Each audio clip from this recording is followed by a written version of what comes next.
اللہ الرحمن الرحیم۔ حضرات محترم، آپ حضرات درس بخاری سماعت کر رہے ہیں اور بخاری شریف سے آج ہماری حدیث نمبر جو ہے 628 سے لے کر 635 تک ہے۔ جو حدیث مبارکہ آپ کے سامنے بیان کرنے لگا ہوں، امام بخاری اس حدیث کو 7 مقامات پر لے کر آئے ہیں: 628، 630، 631، 558، 581 اور 2448۔ جو تفصیل سے یہ حدیث مبارکہ آئی ہے وہ آپ کے سامنے بیان کر دیتا ہوں۔ وہ ہے 631۔ اس میں ذرا تفصیل ہے۔ مالک بن حویرث رضی اللہ تعالی عنہ بیان کرتے ہیں، وہ فرماتے ہیں کہ ہم نوجوان تھے اور رسول اللہ صلی اللہ علیہ وسلم کی بارگاہ کے اندر حاضر ہوئے، اور ہم 20 دن اور 20 راتیں رسول خدا صلی اللہ علیہ وسلم کی بارگاہ میں ٹھہرے رہے۔ پھر ہمارے دل میں شوق ہوا کہ اپنے گھر کی طرف لوٹ جانا چاہیے، اور حضور نے اس کیفیت کو جب جان لیا تو آپ علیہ الصلوۃ والسلام نے فرمایا، کیا تم اپنے گھر کی طرف جانا چاہتے ہو؟ عرض کیا، ہاں۔ فرمایا، پیچھے کس کو چھوڑ کر آئے ہو؟ انہوں نے نبی پاک صلی اللہ علیہ وسلم کو بتایا۔ اب چونکہ اس حدیث میں وہ لفظ موجود نہیں، وہ کس کو پیچھے چھوڑ کر آئے تھے، چونکہ نوجوان تھے۔ ہو سکتا ہے کہ شادی ہو تو بیوی ہوگی، بچے ہوں گے، اور کہ شادی نہیں بھی ہو تو پھر ماں باپ، بہن بھائی، ان کے عزیز وقارب کنبے والے جس علاقے میں سے آئے ہیں، تو ان کی تفصیل موجود نہیں۔ پھر نبی پاک صلی اللہ علیہ وسلم نے فرمایا، تم اپنے گھر کی طرف لوٹ جاؤ اور تم کو تعلیم دو، ان کو دین سکھاؤ، اور دیکھو نماز ایسے پڑھنا جیسے تم نے مجھے نماز پڑھتے ہوئے دیکھا ہے۔ صلو کما رأیتمونی اصلی، نماز ایسے پڑھو جیسے تم نے مجھے نماز پڑھتے ہوئے دیکھا ہے۔ اس کے بعد فرمایا، پھر تم لوگوں کو نماز کا حکم دو، ایک اذان دے، پھر اقامت کہے، تم میں سے جو بڑا ہو وہ پھر نماز کو ادا کرے، یعنی کہ امامت کرائے۔ حضرات محترم، حدیث ہو گئی یہاں پر مکمل۔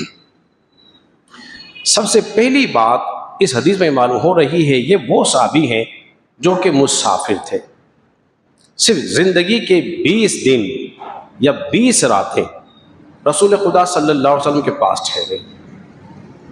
یہ گویا انہوں نے 20 دن رات میں جتنا علم حضور سے حاصل کر سکتے تھے انہوں نے حاصل کیا، اور پھر ان کے دل میں خیال آیا کہ اب گھر کی طرف لوٹ جانا چاہیے۔ قربان جائیے، انہوں نے ہوں سے نہیں کہا کہ ہم گھر کی طرف جانا چاہتے ہیں۔ نگاہ مصطفیٰ دیکھیے، دل پہ پڑتی ہے، دل کی بات جان لیتی ہے، دل کی بات تو معلوم ہو رہا ہے سچ کہ اللہ کے نبی جو ہیں دلوں کی بات جان لیتے ہیں۔ کہا کہ گھر جانا چاہتے ہو؟ اس کی آقا فرما چلے جاؤ۔ یہ وہ راوی ہیں جو غیر مقلدین اس روایت کو مسئلہ رفع الیدین کے اندر پیش کرتے ہیں، اور یہ استدلال کرنے کی جسارت کرتے ہیں کہ دیکھو ہمارا مسئلہ جو ہے وہ حدیث سے ثابت ہے، اگرچہ اس میں رفع دین کا ذکر بولی موجود نہیں ہے۔ اور پھر کہاں ڈنڈی مارتے ہیں؟ مالک بن حویرث کی روایت میں کہاں لفظ ہے؟ مسلم میں، نسائی میں کیا لفظ ہے کہ نبی پاک صلی اللہ علیہ وسلم کہاں تک اٹھاتے؟ کانوں کی لو کے بولیے قریب تک، اور یہ کہاں تک اٹھاتے ہیں؟ سینے تک۔ تو حدیث کو چھوڑا کہ نہیں چھوڑا؟ ارے بولیے تو، آنا کا جواب دے۔ حدیث کو چھوڑا رہے، انہوں نے مسئلہ رفع دین پہ پیش کی، مگر کانوں تک ہاتھ اٹھانے میں یہ اس کے کیا ہیں؟ بولیے منکر ہے، چھپا لیتے ہیں، یہ عمل پیش نہیں کرتے۔ دوسرا یہ وہی راوی ہے جس سے سجدوں کا رفع دین کرنا بھی ثابت ہے،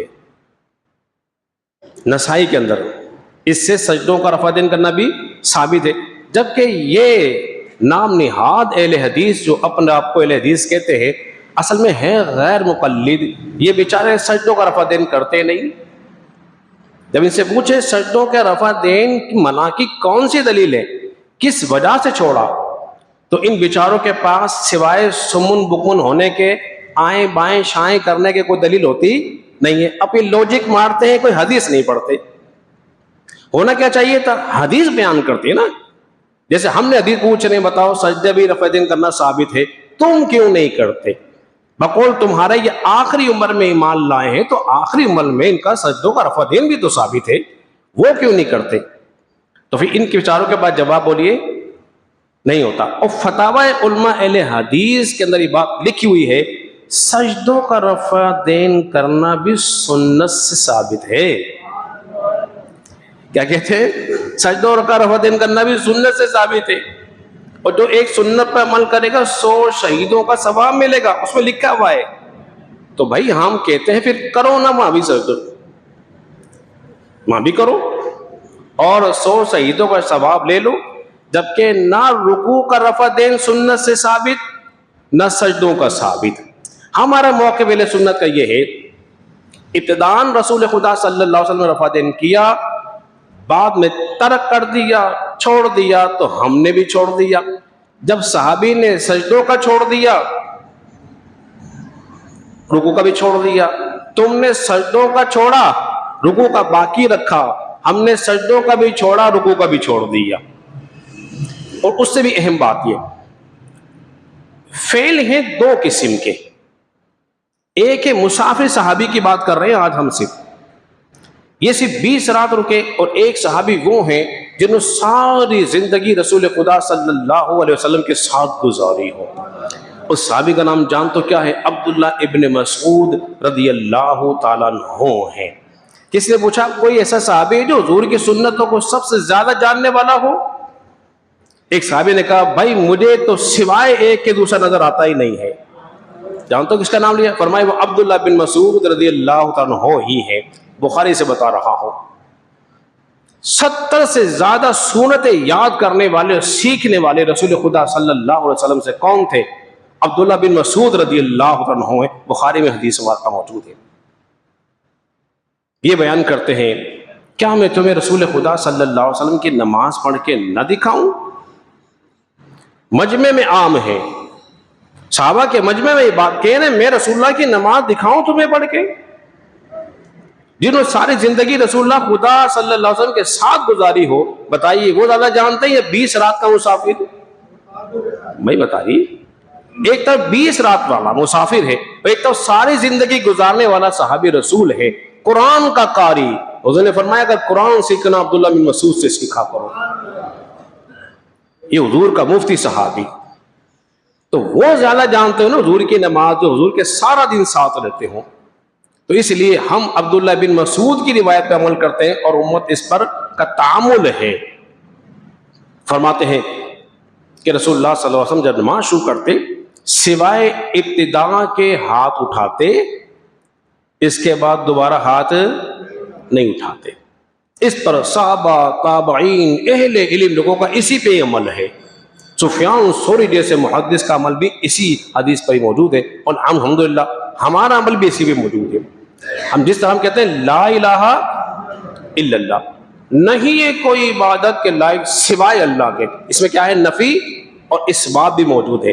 ہم بھی کہتے ہیں سوائے شروع کے کہیں اور رفع دین نہیں کیا. تو یہ بات آپ نے سمجھ لی اس حدیث پر. اگلی حدیث مارکہ نبی کریم صلی اللہ علیہ وسلم نے ارشاد فرمایا، حدیث نمبر 535 اور 536 میں ہے. فرمایا جب تم نماز پڑھنے کے لیے آؤ اور امام رکوع میں ہو، تم دوڑ کر نہیں آنا، وقار سے آؤ، سکون کے ساتھ آؤ. جتنی رکعت مل جائیں انہیں پڑھ لو، جو رہ جائیں انہیں بعد میں ادا کر لو. اب ہمیں اس حدیث میں یہ بات معلوم ہو رہی ہے کہ امام کے ساتھ رکوع میں کیسے ملنا ہے. کیا بات معلوم ہے؟ مسجد میں دوڑنا نہیں ہے، بھاگنا نہیں ہے، وقار کے ساتھ آنا ہے، اطمینان کے ساتھ آنا ہے، سکون کے ساتھ آنا ہے. جتنی رکعتیں میسر ہو جائیں، مل جائیں، اس پر اللہ کا شکر ادا کرو. 1 رکعت ملی، 2 ملی، 3 ملی تو ٹھیک ہے، جتنی رکعت مل گئی ان کو بعد میں ادا کر لو. تو اب ہمیں نماز میں ملنے کا بھی ڈھنگ سکھایا جا رہا ہے، اس لیے کہ رسول خدا صلی اللہ علیہ وسلم کی زندگی ہم سب کے لیے بہترین نمونہ ہے.